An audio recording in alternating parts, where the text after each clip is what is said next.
उन बड़ी बातों को पहले दिखाते हैं। 7 पन्ने का है यह डॉक्यूमेंट। इसका शीर्षक है towards rule of Islam in India, यानी भारत में इस्लामिक शासन की ओर। और इसके नीचे लिखा है internal document not for circulation, यानी यह अंदरूनी दस्तावेज है, इसे सार्वजनिक नहीं करना है।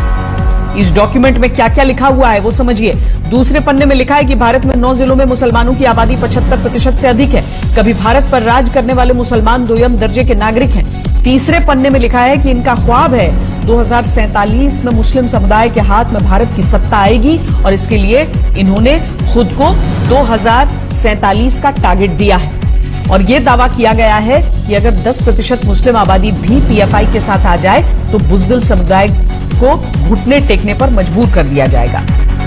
और भारत में इस्लामिक सत्ता स्थापित करने के लिए 4 चरण की प्लानिंग बताई गई है। पहले चरण में मुसलमानों में एकजुटता बनाना, काडर का विस्तार करना, भारत के बजाय मुस्लिम पहचान स्थापित करना और तलवार या रॉड से हमले की ट्रेनिंग देनी होगी। इसे फिजिकल एजुकेशन यानी पीई कहा जाएगा।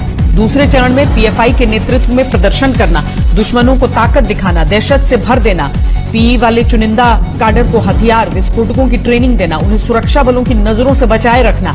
इसके साथ ही राष्ट्रीय झंडा, संविधान और अंबेडकर के नाम का इस्तेमाल करना और विदेशों से फंडिंग का इंतजाम करना होगा, ऐसा इस दस्तावेज में लिखा है। इसके बाद तीसरे चरण की बात लिखी है जिसमें दलितों के साथ मिलकर हर स्तर पर चुनाव लड़ना, आरएसएस और दलितों के बीच दूरी पैदा करना, हथियार और विस्फोटक इकट्ठा करने की बात इसमें लिखी गई है।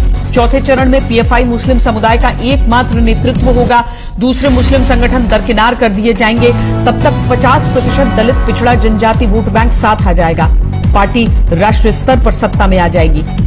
इसी सीक्रेट दस्तावेज के 6ठे पन्ने पर यह बताया गया है कि पीएफआई के काडर को हथियारों और विस्फोटकों की ट्रेनिंग कैसे दी जाएगी, कहां से ट्रेनर आएंगे, कहां हथियारों का जखीरा जमा किया जाएगा। और 7वें पन्ने पर लिखा गया है कि संघ और हिंदूवादी नेताओं के निजी जानकारियों का डेटाबेस तैयार रखा जाएगा। और सबसे आखिरी पन्ने में बाहरी मदद का जिक्र किया गया है। इसी में लिखा गया है कि अगर भारत से युद्ध की बारी आई और काडर कम पड़े तो तुर्की जैसे इस्लामी देश से मदद ली जाएगी। तो यही ये सीक्रेट दस्तावेज है